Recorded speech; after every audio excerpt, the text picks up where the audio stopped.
O programa a seguir tem classificação indicativa livre. Voglio vivere come i passeri del cielo. Voglio respirare la libertà e la purezza che loro respirano.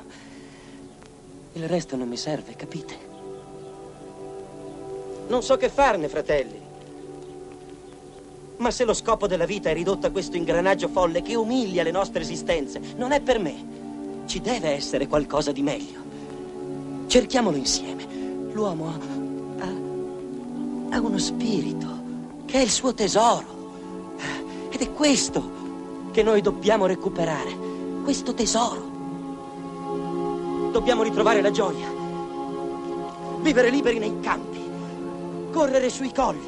Arrampicarci sugli alberi, tuffarci nei fiumi. Dobbiamo sentire il calore della terra nuda sotto i nostri piedi. Senza scarpe.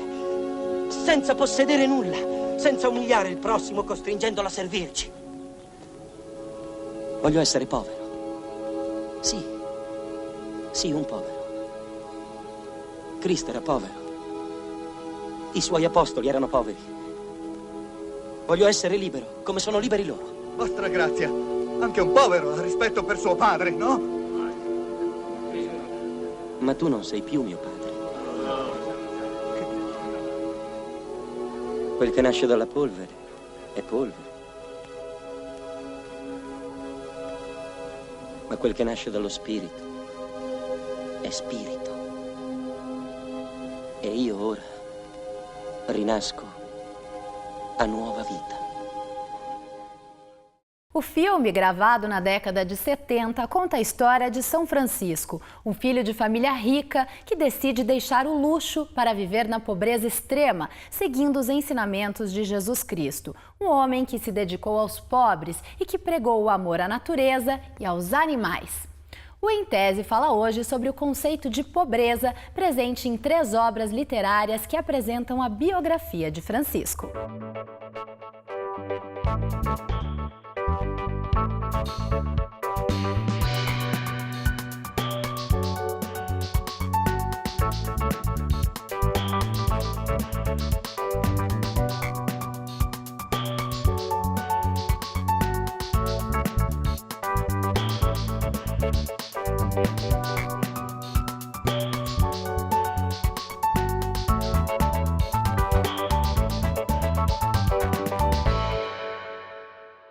A Cibele Carvalho dedicou o doutorado em História a pesquisar obras hagiográficas sobre a vida de Francisco. É sobre o trabalho dela que vamos falar hoje na companhia da professora do Departamento de História e também do Programa de Pós-Graduação em História, Fátima Regina Fernandes. Bem-vindas, meninas. Obrigada.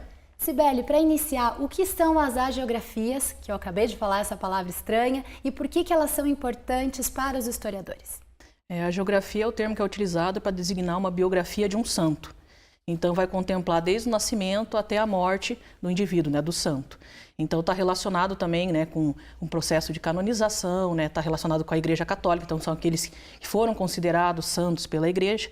Então, toda obra produzida para divulgar a vida desse novo santo é chamado de hagiografia.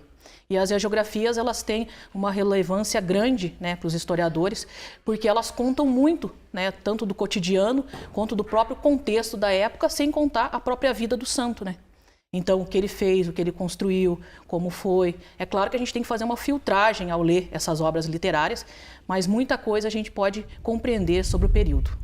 A professora, ela falou sobre a vida deste santo, que desperta muito interesse até os nossos tempos, atravessou séculos essa história. Hoje a gente tem um Papa que assumiu o nome de Francisco no pontificado, então é uma figura que até hoje é muito popular. Por quê?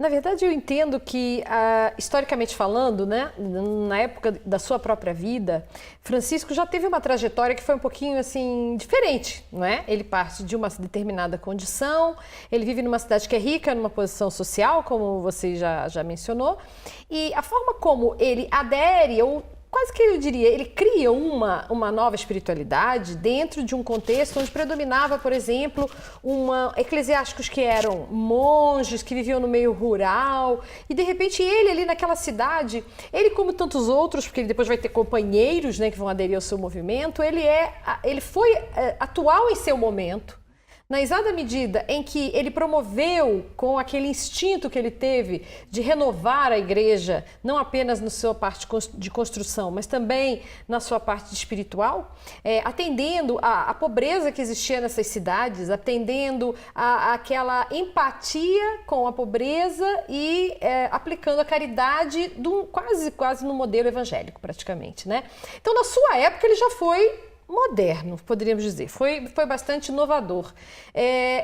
Se trouxermos esse modelo e tentarmos ver de que maneira ele pode ser concebido ainda como um modelo ideal, nós podemos dizer que parte do princípio de que em todas as sociedades onde existe um grau de vazio, um certo vazio em termos de valores, em termos até mesmo de necessidades básicas, né? Pobreza, onde existe a pobreza, esses princípios evangélicos, esses princípios franciscanos ainda são muito atuais. Lembrando, né, o conselho que o nosso arcebispo deu ao Papa, né, no momento da sua investidura, não esqueça os pobres. Quer dizer, numa sociedade como a nossa, que é basicamente de uma abundância, como era também Assis, já no século XII, a gente percebe hoje que, apesar de tudo, existe ainda uma pobreza quase sistêmica, né? Então, esses bolsões de pobreza, essas concentrações de uma pobreza, esses vazios ali de tudo, né?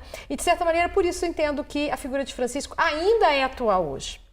Falamos, Cibele, sobre pobreza, que foi justamente o conceito que você decidiu estudar em 3 obras que tratam da vida de Francisco. Por que este conceito? A gente sabe que até hoje é um conceito importante, como a professora apresentou, mas por que você escolheu este conceito para o seu trabalho? Porque no caso de Francisco, a pobreza é o conceito fundamental, né, da fundação da ordem dele. Então, na verdade, quando ele funda, né, ou quando ele busca a sua conversão, ele busca os pobres. Então, o contato com os pobres, essa pobreza, né, de bens materiais, né, é uma coisa que fundamenta toda a ordem. Então, na verdade, a fundação da ordem está intimamente relacionada com a pobreza. Por quê? Porque Francisco tenta retomar essa pobreza que da igreja, que a gente vê no século XIII, está muito distante. Então, na verdade, ele traz, né, essa pobreza, né, esse contato direto com as pessoas, com os miseráveis, com aqueles que são desprovidos de tudo e qualquer coisa. Então, para ele, isso é a base do pensamento e de tudo que ele vive ao longo da vida dele, né? Quando a gente lê as agiografias, a gente percebe isso. A pobreza é fundamental para ele. Professora, é possível a gente traçar de maneira resumida qual foi a vida deste homem e de que maneira que a pobreza se tornou tão importante para a história dele? O material que nós temos, naturalmente, ele é buscado em agiografias e, como já foi dito aqui, são narrativas construídas, né, a partir membros da própria ordem, para mostrar como ele era uma figura, um santo, como ele era uma figura ideal. Então, assim, filtrando todas as idealizações sucessivas nas muitas mesmo, agiografias sobre a vida de Francisco, a gente poderia dizer que, basicamente, ele foi um homem urbano, né?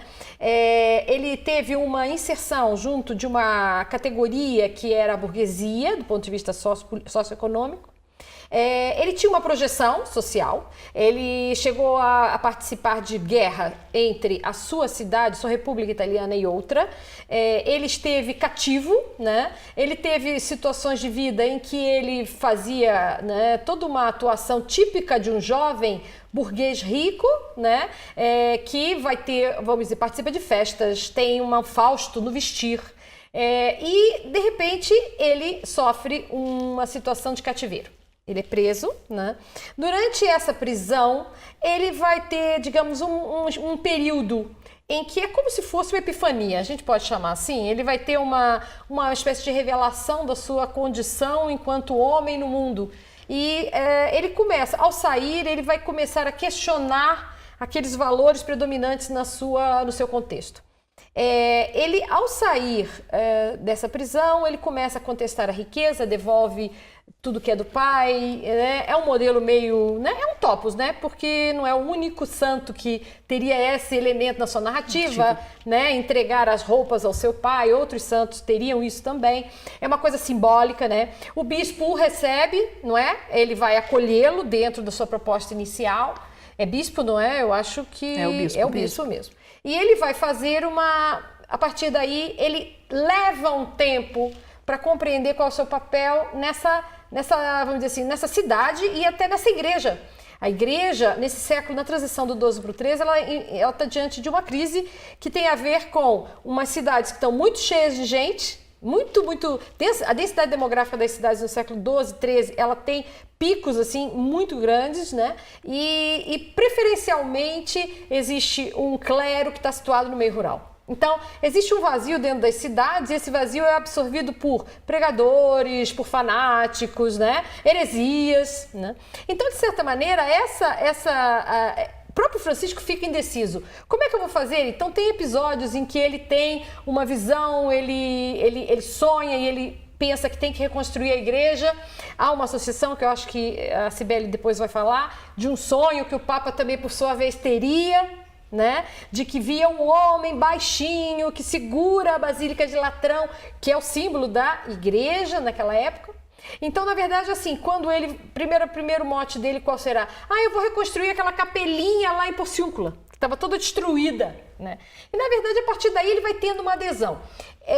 Com alguns companheiros, eu queria chamar a atenção aqui para o seguinte, a primeira adesão, e eu acho que a Cibele está aqui para me corrigir, a primeira adesão que ele tem é de indivíduos também da própria burguesia, né? Bernardo. Não é? Os seus companheiros são também do mesmo extrato. Então eu diria assim, a primeira adesão não é propriamente de pobres, né? Eu acho que isso é muito interessante, a gente depois ainda pode retomar isso, mas eu acho que de certa maneira é isso que faz, né? Mais do que entender dia a dia o que aconteceu com Francisco, é entender essa dinâmica da inserção desse homem, que foi, digamos, que a sua opção espiritual foi de encontro a uma necessidade de atualização da própria espiritualidade dos séculos 12 e 13. Hoje Em Tese fala sobre a tese da Cibele, que estudou o conceito de pobreza em obras hagiográficas sobre São Francisco. Mas no nosso giro de pesquisas você fica sabendo o que os cientistas estão descobrindo de curioso ao redor do mundo.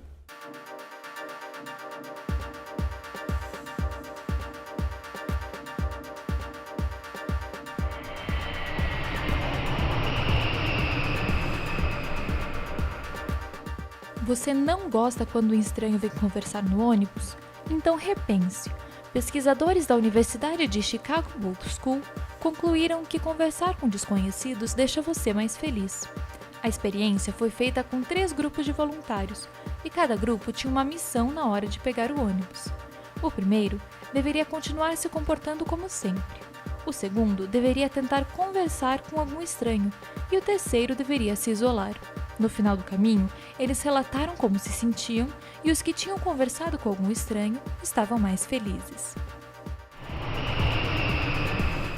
A velha regra dos 5 segundos quando alguma comida cai no chão funciona mesmo.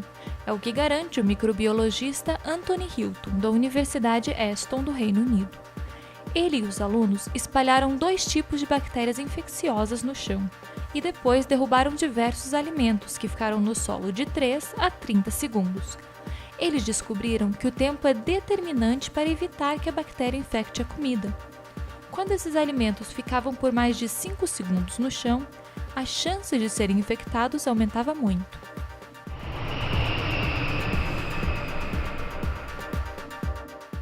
Para Cibele, eu queria entender como que esse homem que se desprendeu de todos os bens materiais e que, enfim, passou por todo esse processo de conversão, foi aceito pela Igreja Católica daquela época. Como que ele conseguiu isso com uma ideia, de certa forma, tão revolucionária?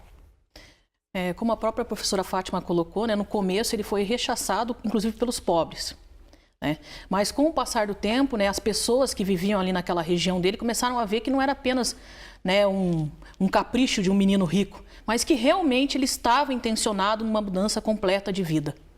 Então isso começa a atrair, né, os seus primeiros companheiros. Quando ele tem um número, uma quantidade de companheiros que ele acha que é adequada, ele vai até Roma. Né? Na época o Papa era o Inocêncio III. No mesmo período que Francisco vai, a gente tem a ida também do Pedro Valdo, né, que também é o reconhecimento do seu movimento, que são os valdenses. Só que o movimento dele é considerado herético e o de Francisco não. Né? Daí o Papa tem toda uma questão de legitimar a sua escolha. É aí que a gente tem o sonho, né, de Francisco, né, onde é que o sonho que o Papa tem, é onde Francisco apoia a Igreja de São João, né, que representa toda aquela cristandade naquele momento. E isso mostra, né, o poder que tem esse homem franzino, maltrapilho, né, sem estudos perto dos doutores da igreja. E por que o Papa está aceitando? Então o Papa justifica através desse sonho. E não só do sonho, mas dessa busca incessante do próprio Francisco pela pobreza absoluta. Né? Ao longo de toda a vida dele, desde o momento que ele faz o processo de conversão dele lá, em 1202, mais ou menos, 1203, até o seu falecimento em 1226, ele vai viver a pobreza absoluta. Mesmo no período da conversão gradual, ele ainda se mantém pobre. Né? O que ele tem é não saber como ele utiliza esse novo jeito de ser, esse novo dom que ele adquiriu em relação ao seu próximo. Mas quando ele aprende isso, né, ele nunca mais deixa de conviver entre os pobres. E ele tem uma aversão imensa à construção de conventos, os estudos para os frades, o que vai gerar dentro da ordem, com o passar do tempo, né, vários conflitos que vai levar ao racha da ordem franciscana, né, que existe até hoje. Né. Hoje as ramificações que a gente tem na ordem franciscana nada mais são do que um prospecto do que aconteceu lá no tempo de Francisco, quando ele buscava essa pobreza absoluta. E a igreja aceitou ele porque ele é a proximidade da igreja com os pobres. Né? Os cristãos, os primeiros cristãos viviam como? Reclusos, excluídos pelos romanos, perseguidos, né? Eram mortos, humilhados. Quem era cristão não dizia que era cristão. Então Francisco busca esse contato direto com esses que estão excluídos socialmente. E quem são os excluídos no período? Os pobres. Né? Os pobres que não vivem dentro dos grandes centros urbanos, vivem na periferia, né? Que dependem do que é dado pelos que têm mais condições financeiras, né? Que são subjugados por um sistema feudal que não dá direitos para eles. Então Francisco traz esse grupo para perto da igreja, mostra que ali está a igreja de todos, a igreja de Cristo. O Em Tese faz um intervalo rápido, já voltamos a falar sobre a vida de São Francisco e o conceito de pobreza.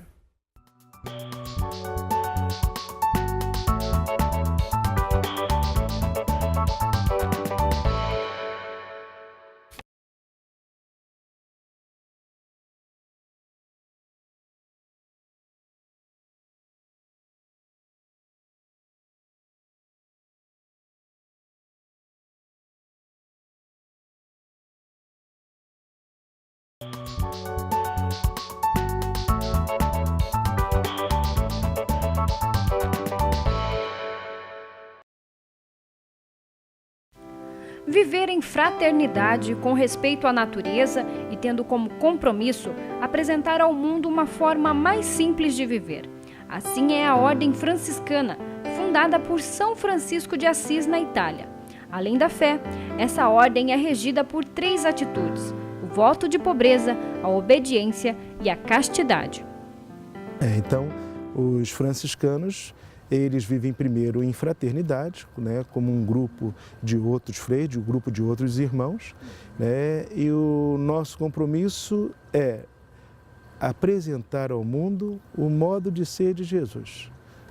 Então, a gente deveria viver, né, o nosso sonho é viver apontando sempre para Jesus, porque nós sabemos que Jesus é a referência, né, da realização do humano. Ao vivermos os votos de pobreza, obediência e castidade, né, nós queremos justamente representar para o mundo esses modos de ser de Jesus. Né? Pobreza, Jesus, né, sendo Deus, ele vem em nossa direção, né, em nossa direção se despojando de tudo, né, para se tornar homem, fazer a experiência do humano, né, nas suas alegrias, nas suas dores, na traição do amigo, tudo aquilo que importa ser humano. Então isso a gente tenta vivenciar, né, no voto de pobreza. Né, na obediência, como Jesus viveu a obediência ao querer de Deus, né, nós também sempre estamos buscando, apalpando, né, querendo descobrir qual é o querer de Deus para estarmos a serviço dele. Né?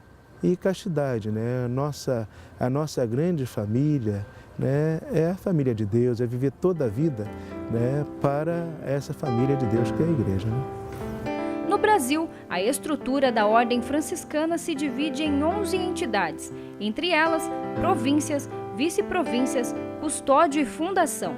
O Frei Alexandre Magno vive na província da Imaculada Conceição, a maior do país, pois abrange os estados do Espírito Santo, Rio de Janeiro, São Paulo, Paraná e Santa Catarina. Cada fraternidade, ela tem o seu projeto de vida, o seu modo de estar naquela realidade e ali evangelizar, né? E os frades têm um encontro mensal onde eles planejam, né, a execução das diversas tarefas, né, naquela realidade de evangelização. Os frades podem atuar em diversas atividades, mas isso é determinado de acordo com os dons de cada um e também a necessidade das instituições. Nós estamos em fraternidade, vivendo em fraternidade, como no nosso caso aqui, fraternidade conventual e paroquial, né, onde trabalhamos, né, na paróquia, trabalhamos no atendimento à população, nas confissões, trabalhamos na FAI. Então, de acordo com os dons de cada frade e com a necessidade da instituição, né, nós estamos, né, nesses diversos serviços. Existem frades também trabalhando em outros colégios, em outras paróquias, né, mesmo, né, na TV, na rádio, em universidades, então, os mais diversos serviços. Já a vestimenta foi criada por São Francisco de Assis na forma da letra tau, um dos maiores símbolos franciscanos. Mas além da simbologia, o santo também queria algo mais próximo do povo. A roupa do camponês era mais ou menos nesse sentido. Então não é que ele quisesse fazer uma roupa especial para os frades na ocasião, né? Ele queria se vestir de um modo simples, como o povo, né? E só deu esse formato, né, de ter na roupa também. Frei Alexandre iniciou os estudos no seminário aos 15 anos e hoje, com 51, diz que o seu principal papel na Terra é acolher e ajudar os necessitados, um ensinamento que começou com São Francisco e atravessou a história. É fundamental isso, né, que todas as nossas escolhas, né, sejam sempre direcionadas para a construção do bem comum. Né? E aí, cada um fazendo a sua parte, a gente vai ter um mundo mais belo, um mundo mais fraterno, né?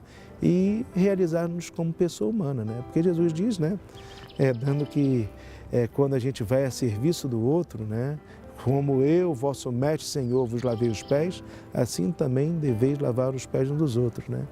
Ou naquele grande poema, aquela grande oração, né, atribuída a São Francisco, que não é que São Francisco tenha escrito, mas que ali revela a espiritualidade franciscana, né? É dando que se recebe, é perdoando que se é perdoado, né? E quem vive assim, né, morrendo, né, viveremos para a vida eterna, né? As palavras são do Evangelho de São Mateus e foram determinantes na vida de São Francisco. Depois de ouvi-las em uma missa, ele decidiu abandonar a riqueza e viver sem bens materiais, pregando a palavra de Jesus Cristo. A pobreza foi essencial na vida de São Francisco e é também para as ordens franciscanas. No Em Tese de hoje, vamos entender como o conceito de pobreza aparece em 3 obras que tratam da biografia do santo. Eu recebo no estúdio a doutora em História, Cibele Carvalho, e a professora Fátima Regina Fernandes, do programa de pós-graduação em História da UFPR. Bom, Cibele, a gente falou um pouco sobre a história de São Francisco no primeiro bloco e agora eu queria entender quais são essas obras hagiográficas que você decidiu estudar no doutorado e por que você escolheu estas obras. Bem, dentro da coletânea de hagiografia sobre Francisco, a gente tem mais de 17. Né? Então eu optei pelas que eu considero que tem um teor assim, mais voltado para a pobreza, que é o eixo da minha tese.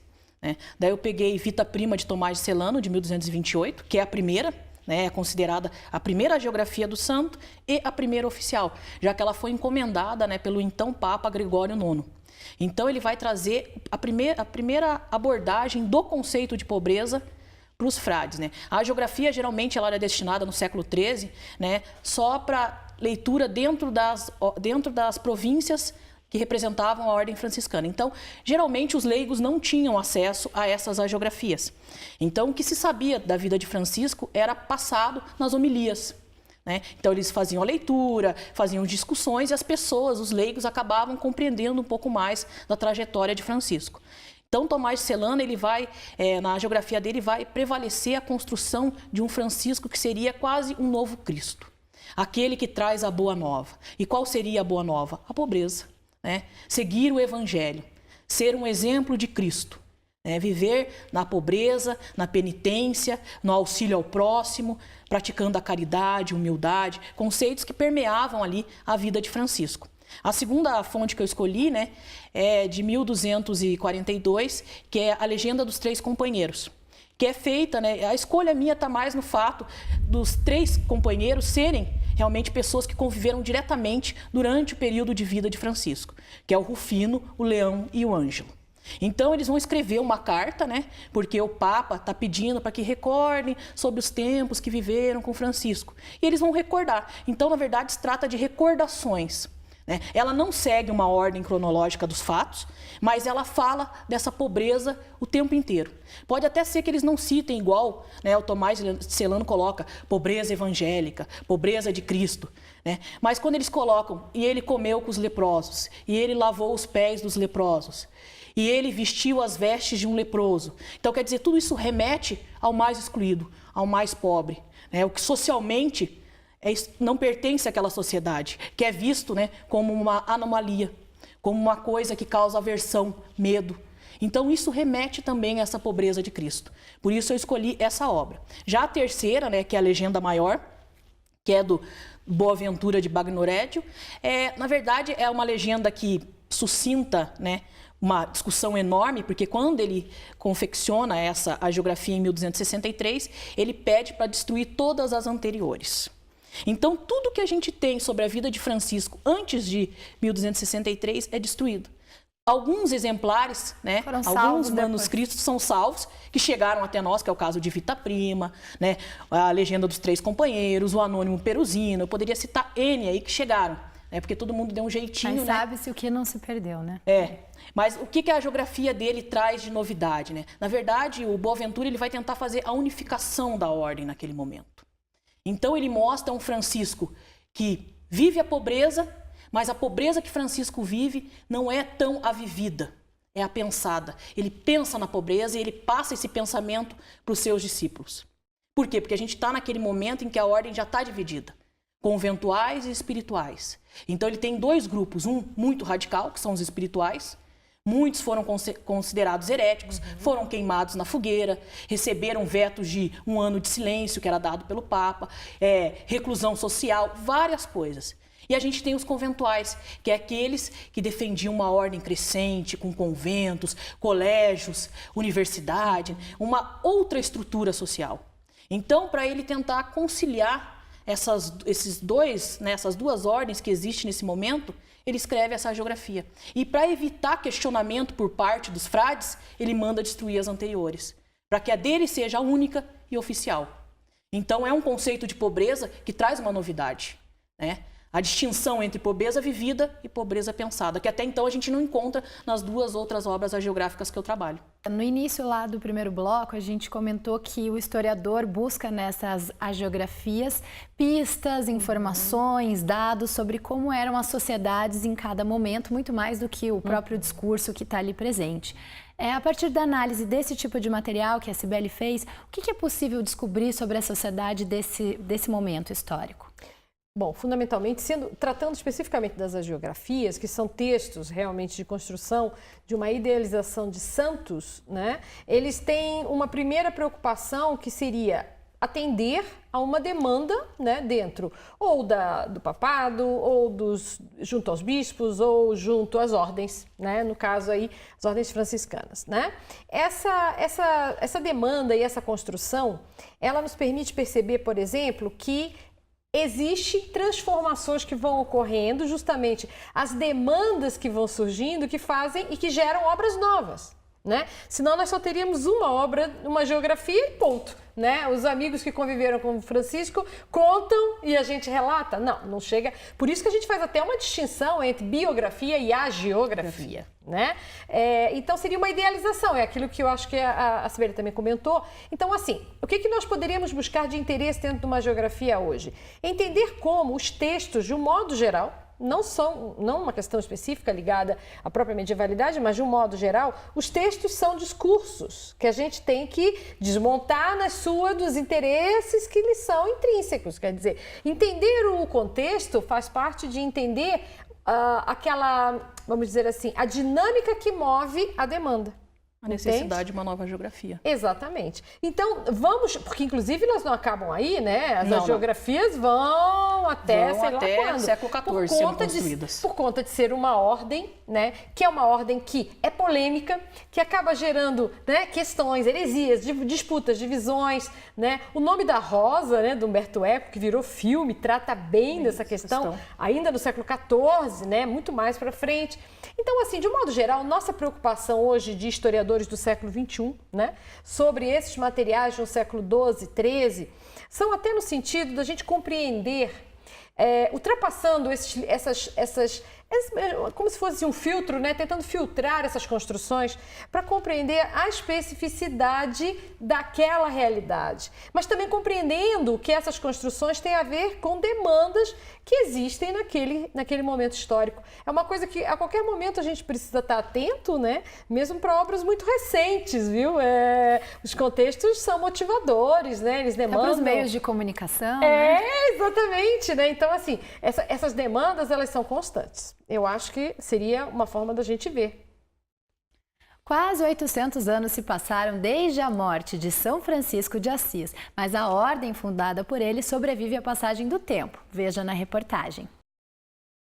Professora, o que mudou na ordem ou nas ordens franciscanas nos tempos de Francisco, daquele período, para a atualidade, como a gente viu na reportagem? É bem complicado, nós precisaríamos fazer uma história, quase a história de meio mundo, né? Não o mundo, mas o mundo.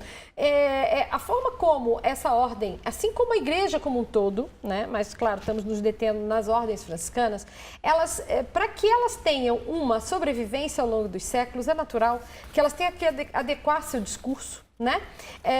Priorizar algumas atitudes, né? Algumas formas de evangelização, né? Na medida em que, se não acontecessem se não acontecessem essas iniciativas de atualização, ela acabaria se tornando anacrônica, se tornaria indispensável. A forma como a gente pode compreender hoje toda essa transformação é no sentido mais até da sua permanência. Quer dizer, essa proposta, ela continua sendo atual na essência, na sua forma ideal, né? É uma pobreza que talvez hoje não seja pregada segundo o modelo original de Francisco. Eu lembro sempre de uma frase que eu falei para a Sibeli quando nós começamos a fazer a tese, e eu disse para ela, esqueça o Francisco de verdade, porque você só vai lidar com o Francisco idealizado, né? Então, assim, não é que hoje nós possamos entender que a ordem franciscana, e eu não posso falar em nome dela, naturalmente, mas é a minha leitura, essas ordens vão ter uma transformação e elas vão acabar promovendo o quê? Promovendo a manutenção de um ideal de pobreza. Cabe a cada período histórico e a cada contexto dentro de cada período histórico a compreensão de qual é o sentido dessas transformações dentro desse conceito. Porque a palavra é a mesma, mas o sentido vai mudar bastante. Hoje, por exemplo, me dá a impressão que predomina bastante ainda o modelo de uma pobreza que é ligada a um ascetismo espiritual, né? A forma como você se despe de toda arrogância, de toda individualidade. Não sei se é ao pé da letra, né? Ao nível evangélico, tire sua camisa e dê efetivamente ao pobre. Pode chegar a isso, porque na verdade a compreensão das pessoas também, da medida em que é um discurso que é pensado para uma evangelização, ela pressupõe um diálogo, né? Uma coisa é a ideia que é preconizada e outra coisa será a forma, inclusive, como as pessoas que vão receber essa mensagem vão aderir ou não, vão compreendê-la de uma forma ou outra. Sempre houveram heréticos, né, que sempre foram inflexões em relação à ortodoxia. Então, eu acho que, acima de tudo, se nós entendemos essa mecânica, compreendemos, talvez, e seria a grande síntese, a forma como a pobreza permanece como um valor, né, positivo. E isso especialmente em sociedades onde a abundância é notória. Por quê? Porque é alternativa, né? Eu costumo dizer que num ambiente de absoluta pobreza, as pessoas não aderem à pobreza voluntariamente como modelo. Elas vivem naquela pobreza. Geralmente esse modelo ele atinge e é aderido, ou melhor, as pessoas aderem a esse modelo naqueles contextos em que há abundância e as pessoas entendem essa pobreza muitas vezes como uma alternativa voluntária. Por fim, Sibeli, de que maneira que a sua tese, agora que já está pronta, contribui para a compreensão daquele período histórico, ao mesmo tempo é atual também por fazer reflexões sobre a nossa sociedade? Eu acho que ela é atual e contribui no momento em que a gente está tratando de um conceito que, como falou a professora Fátima, é atual até hoje, a pobreza, né? Mesmo a gente tendo um nível de vida mais elevado, você ainda tenta permear os pobres. Mostrar que você pratica caridade através de ações filantrópicas ou criações de ONGs. Porque isso daí é uma forma da sociedade dizer que se preocupa com os pobres, né? E no tempo de Francisco, isso era necessário. Né? E quando surge essa figura simples, humilde, né, que renuncia a coisas que as pessoas não costumavam renunciar no período para viver essa vida, serve de exemplo lá no século XIII e vai servir de exemplo para a gente no século XXI. Né? Essa renúncia, esse apego tão grande ao próximo, né? Essa humanidade sem precedentes. Porque acho que a grande questão hoje que a gente tem na sociedade é a falta de humanidade. Né? Quando o indivíduo vai lá e taca fogo em outro que está dormindo, quando o indivíduo vai lá e mata uma pessoa que é bem inferior socialmente a ele, pelo fato dele ser pobre. Né? Então essa humanidade ela tem que ser sempre chamada a atenção e sempre, né, retomada como um conceito fundamental para a manutenção da nossa sociedade moderna. Cibele, professora Fátima, obrigada pela participação no Intese. Obrigada a você pela oportunidade. Obrigada. O trabalho da Cibele está no banco de teses da UFPR. Acessando o site que aparece na tela, é possível baixar o material completo e ler o trabalho na íntegra. Escreva pra gente com sugestões de teses ou dissertações que você gostaria de assistir no Intese. Até a semana que vem. Tchau!